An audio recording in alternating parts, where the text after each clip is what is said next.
जब जब संसार में आतंक फैलता है, उत्पाद होता है, राक्षस देवताओं की शक्तियां छीन लेते हैं, तो देवता लोग जाकर ब्रह्मा जी से, विष्णु भगवान से, शंकर भगवान से आराधना करते हैं कि इस समस्या का समाधान क्या है, हमें बताइए, हम कैसे से स्वर्ग पर कब्जा राक्षसों का हो गया, अब क्या करें। तो उन्होंने कहा कि एक शक्ति प्रकट करते हैं। तो शक्ति कैसे प्रकट होगी? तो शक्ति प्रकट करने के लिए किसी ने अपनी आँख दी, किसी ने नाक दी, किसी ने कान दी, किसी ने मुंह दिया, किसी ने दांत दिए, किसी ने हाथ, किसी ने पैर, किसी ने रोम, किसी ने बाल। इस प्रकार से सब ने अपनी अपनी शक्तियों का एकत्रीकरण करके एक रूप बनाया। और वो रूप, क्योंकि शक्ति स्त्रीलिंग, जब शक्ति पैदा करनी थी तो शक्ति महिला में स्त्रीलिंग है, तो शक्ति प्रकट हुई, तो उसने प्रकट होते ही सबके मुंह से निकला माँ। तो माँ है तो फिर माँ को वस्त्र दिए, आभूषण दिए, अस्त्र शस्त्र दिए, और सवारी के लिए शेर दिया हिमालय ने। तो माँ उस पर विराजमान हो गई और बड़ी हुंकार भरने लगी।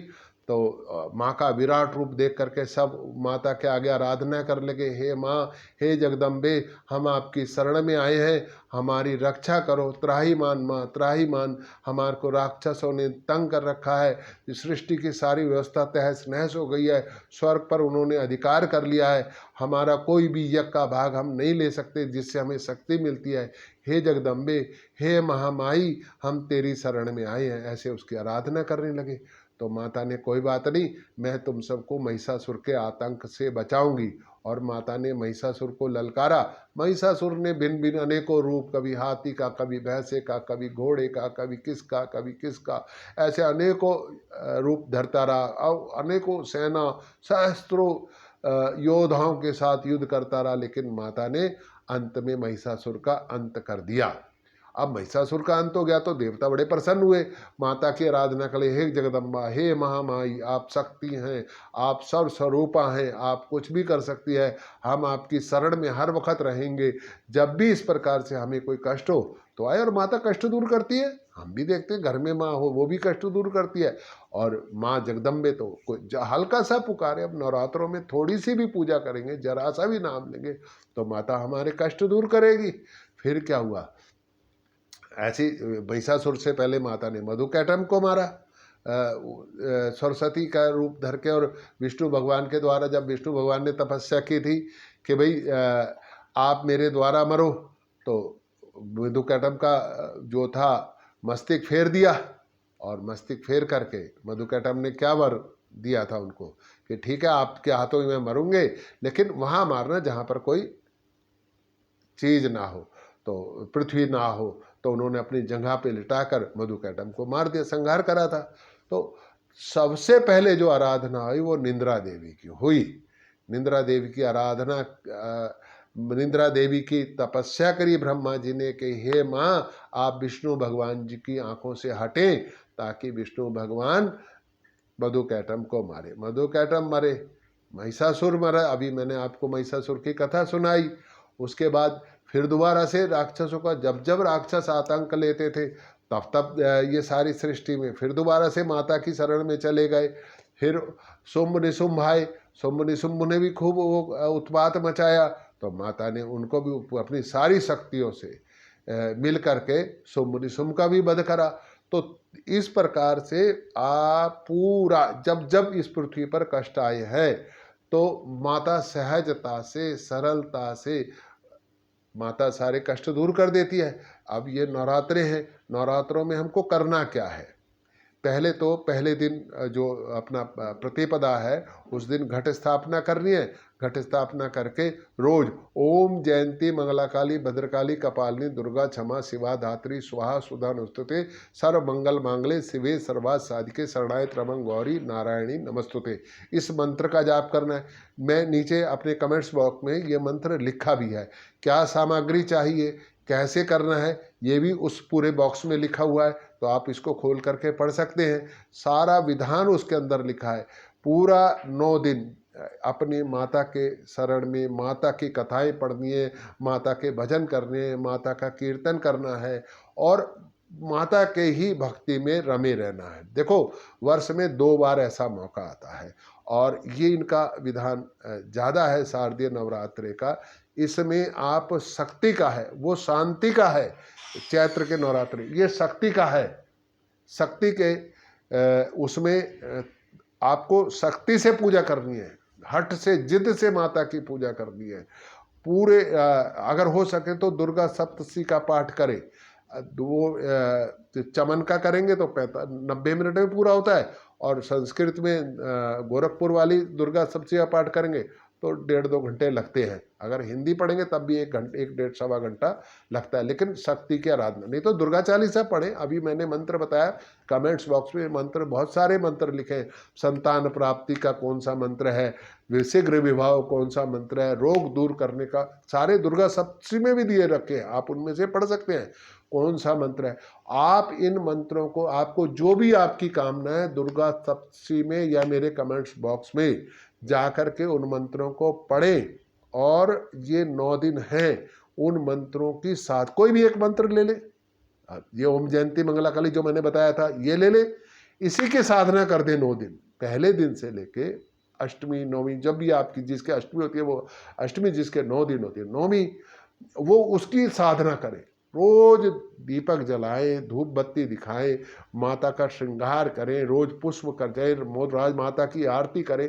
ये मिनिमम रिक्वायर्ड तो करना ही है। उसके बाद मंत्रों का जाप करें। अगर कोई विशेष मनोकामना आपकी है जो आप चाहते हो तो मेरे को फ़ोन करके भी मंत्र पूछ सकते हैं या मेरे को व्हाट्सएप कर सकते हैं। मैं आपको राशि के अनुसार आपको माता के मंत्र दे दूंगा, तो आप वो मंत्रों से आप आराधना कर सकते हैं पूरे 9 दिन। वो मंत्र आपका इस 9 दिनों में सिद्ध हो जाएगा। और फिर आप अगर जीवन भर उस मंत्र को जपेंगे तो समस्या तो आएंगी, मैं ये नहीं कह रहा कि समस्या नहीं आएंगी, समस्या, लेकिन समस्या का समाधान भी आएगा। राक्षस आएंगे तो माता का अवतार भी होगा।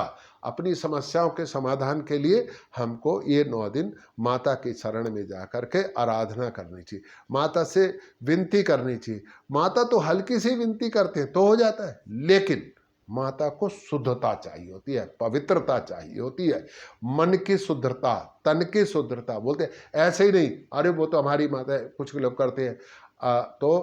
माता का पाठ करना है पुरुषों को भी तो नहा धोकर करें, और रात को भोजन करने के पश्चात, कुछ लोग रात को करते हैं तो दीपक जलाकर दूसरे कपड़े पहनकर, दिन वाले कपड़े नहीं, रात को हाथ मुंह धोकर दूसरे कपड़े पहनकर, साफ सुथरे कपड़े पहनकर, दिन वाले कपड़े नहीं। दिन वाले कपड़ों को आप शौचालय भी पहनकर जाते हो और जगह भी जाते हो, आप वो गंदे हो सकते हैं। तो साफ जब भी माता की आराधना का अपने एक साफ कपड़े, नहीं तो आप एक काम और कर सकते हो, आप एक जोड़ी कपड़ा माता के लिए अलग से उठा करके रख लो। सवेरे उनको पहना, पूजा करी, फिर रात को पूजा करनी है तो उन्हीं को पहना, दूसरे कपड़े था। तो ये शुद्धता, पवित्रता। एक और बात मैं कहता हूँ, अभी पीछे मेरे को एक बार कहा कि महामारी वो जो महिलाओं को 7 दिन का होता है, उसके अंदर जी हम तो मानते नहीं, कोई नहीं, ये तो प्राकृतिक जन्य है, ये तो इससे क्या होता है, ये तो सब भगवान ना। भगवान शुद्धता चाहता है, भगवान को ही पता है, माता को पता है। अगर आप ठीक नहीं हैं तो आप मत करो पूजा, भगवान जानता है। जबरदस्ती नहीं है कोई, ना मंदिर में जाना है, ना किसी धार्मिक किताब को हाथ लगाना है, ना पूजा कर रहे हैं। जब आप शुद्ध हो 7 दिन बाद आप पूजा कीजिए, आपको किसी प्रकार को कोई पाप नहीं लगेगा। लेकिन देखो, शक्ति शुद्धता, पवित्रता, सहजता, सरलता से आती है। जितनी शुद्धता, मन की शुद्धता, तन की शुद्धता है ना, ये 2 शुद्धताओं से जितनी भी इस बार हम नवरात्रों में प्रयोग बेशक कर सकते हैं, पूरी शुद्धता, पवित्रता, सहजता से। अरे एक बार को पूजन सामग्री नहीं होगी ना सही, अगर आपके पास रोली सुपारी नहीं है कोई बात नहीं, माता को उड़ाने के लिए चुन्नी नहीं है कोई बात नहीं, लेकिन मन शुद्ध है, मन पवित्र है, भाव अच्छे हैं। लेकिन ऐसा भी ना हो कि पैसा है नहीं, पंडित जी ने तो कहते भाव अच्छे हों और अपने, अगर आप कर सकते हैं तो जितनी आपकी सामर्थ्य है उस सामर्थ्य से पूजा करनी चाहिए। वो सब चीज, अगर आप सोने की माला तो चढ़ाए ना, सोने की माला माता को किसने मना करा है? लेकिन नहीं है तो फूलों की माला चढ़ाएं, और वो भी नहीं है तो माला समर्पयामी कर देंगे तो भी माता स्वीकार कर लेगी। लेकिन नहीं है, उधार लेकर चढ़ाना ये पाप है और नहीं चढ़ाना है ये भी पाप है। सहजता से, सरलता से जितना बन सकता है, माता निश्चित तौर पर आपकी सारी मनोकामनाएं पूरी होंगी। दुर्गा सप्तशती का पाठ करें, दुर्गा के मंत्र करें, दुर्गा के रोज नियमित जो 9 रूप है उन 9 रूपों की आराधना साधना करें, भक्ति करें। अगर कोई विशेष मनोकामना है तो उस मनोकामना के लिए या तो मेरे से व्हाट्सएप करके इसी नंबर पर जो नीचे कमेंट्स बॉक्स में लिखा हुआ है उसमें मेरे से पूछ ले कि मेरी राशि ये है, मेरा नाम ये है, और जन्म का नाम हो तो अच्छा है, नहीं तो राशि का नाम, बोलता नाम भी चलता है। और अगर आपको अपने जन्म का राशि या जन्म का नाम नहीं पता है तो आप मेरे को अपनी जन्म तिथि, समय, स्थान, कहाँ पैदा हुए तो मैं आपको आपकी जन्म की राशि बता दूंगा, तो उसके अनुसार आपको मंत्र आप ले। और नहीं है तो कुछ जर्नल मंत्र वहाँ दुर्गा सप्तशती के पीछे जब 13 अध्याय समाप्त हो जाते तो वहाँ पर दुर्गा सप्तशती के गोरखपुर की किताब में उनका उल्लेख है, उसको पढ़े जपे तो। और ये 9 दिन अच्छा है, 9 दिन में आप मंत्रों को सिद्ध कर सकते हैं। पहले दिन से शुरू, दोनों वक्त करें, आप सारा दिन भी कर सकते हैं। तो आप माता के ये वक्त है 9 दिन का, प्रतिपदा से लेके नौमी तक, और फिर विजयदशमी आ रही है। मैंने बताया है शक्ति, जब आपने 2 दिन पूजा करी है तो वो अब आगे क्या करना है। लेकिन शक्ति आती है तो एक बात ध्यान रखना, मेरे से कोई ले गए मंत्र, जी मंत्र आ गया, मंत्र की शक्ति आ गई, अब क्या करें। कभी भी शक्ति का दुरुपयोग नहीं करना चाहिए, वरना तो विनाश को निमंत्रण देते हैं। मंत्रों से शक्ति आती है, बिल्कुल ये तय है। लोग जिन्होंने जपा है वो जानते हैं कि मंत्रों से मनोकामनाएं पूरी होना तो बहुत छोटी सी बात है। मंत्र जपने से शक्तियां आती है, और शक्तियों का दुरुपयोग जब हम करते हैं तो विनाश को आमंत्रण करते हैं। लेकिन जब हम शक्तियों का सदुपयोग करते हैं तो घर में सुख, शांति, समृद्धि, संपन्नता आती है। तो मेरा आपसे अनुरोध है, प्रसन्नचित्त होकर, कोई तनाव न दे, अरे मैं पूजा कर रहा हूं तुम्हें भी, सहजता से, जहाँ पे घर के उस वातावरण जहाँ आपके कारण से घर में कोई काम डिस्टर्ब ना हो। अगर आप गृहिणी हैं तो सबके भोजन का सारा कुछ प्रबंध करके आपने एकांत में दोपहर में, जरूरी नहीं बहुत सवेरे सवेरे, घर के लोग नाश्ते के लिए बैठे हैं और आप पूजा में बैठ गई, सहजता से दोपहर में या रात को सबको करा के आराम से माता के पास बैठकर ध्यान लगाकर, अगर मान लो आप कुछ नहीं कर सकते, मैं तो कहता हूं कि कोई पूजा, कोई मंत्र कुछ नहीं कर सकते, तो आप सीधा रीढ़ की हड्डी सीधी करो, ध्यान, आंख बंद करो, और ये जो आज्ञा चक्र है इस आज्ञा चक्र पर अपना ध्यान ले आओ, और धीरे धीरे, कुछ नहीं किसको बोलना, बस माँ माँ माँ। आप एक प्रयोग करके देखो, माँ, बोलना भी नहीं, मन ही मन, इस प्रकार का प्रयोग करके देखो, लेकिन सहज सरलता से माँ, और खोना भी नहीं है।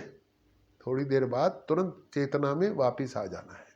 आप, ये बहुत छोटा सा उपाय बताया मैंने, बिल्कुल एकांत चित होकर शांत भाव से, लेकिन घर से बाहर नहीं, ऐसी जगह पे जहाँ पे आप हो, है ना, तो वहां बैठकर मंदिर के सामने, मूर्ति के सामने दीपक जलाकर आंख बंद कर माता के ध्यान में, और मंत्र क्या है, माँ बोल दो, और नहीं तो ध्यान का मंत्र भी आप मेरे से ले सकते हैं, आपकी राशि के अनुरूप ध्यान का मंत्र दे दूंगा। वो तो जैसे माँ है, एक शब्द का होता है कै कै गै, ऐसे शब्द होते हैं वो तो वो लेकिन राशि के अनुरूप होते हैं, वो भी आप मेरे से फ़ोन करके मांग सकते हैं या व्हाट्सअप लिख दें। तो अगर मेरे से मांगेंगे तो मैं आपको दे दूंगा, तो उससे भी आप कर सकते हैं। कोई भी विधि, आप कुछ भी करें, आप सप्तशती पढ़ें, बहुत अच्छा है, पढ़ सकते हैं तो इससे बढ़िया, तो इससे सुंदर तो कोई चीज़ ही नहीं है। मंत्रों का जाप करें और भी अच्छा है, ध्यान में बैठें और, लेकिन कुछ ना कुछ माता के पूरे वर्ष भर में परिवार का पालन पोषण चलता रहे, अपने को शक्ति मिले, उस शक्ति से हम अपनी सारी मनोकामनाएं पूरी करें। ऐसा भाव रखकर जब हम माता के शरण में जाएंगे तो आप समझिए, जिसने देवताओं के सारी मनोकामनाएं पूरी करी, जिसने भानु भगत की मनोकामनाएं पूरी करी, बड़े बड़े भक्तों को संकट दूर करे, वो माता आपके भी संकट दूर कर रही है। माता आपके घर में आने को तैयार बैठी है। आप स्वागत के लिए घर की सफाई तो कीजिए, आंगन को साफ तो कीजिए। आप, मैंने फिर कहा था, जो अच्छी शक्ति होती है वो शुद्धता के साथ आती है। आप देखना, जितना मंदिर शुद्ध होगा, जितना पवित्र होगा, मैं जो 13 शक्तिपीठों की बात नहीं कर रहा, वहां तो शक्तिपीठ भगवान शंकर के द्वारा स्थापित है ही है, लेकिन बाकी और मंदिरों में जितनी शुद्धता, निर्मलता, कोमलता, जितनी पवित्रता वहां रहेगी, उतना ही वहां से आपको शक्ति प्राप्त होगी। तो एक बार फिर दोबारा से आप सबको जय माता दी।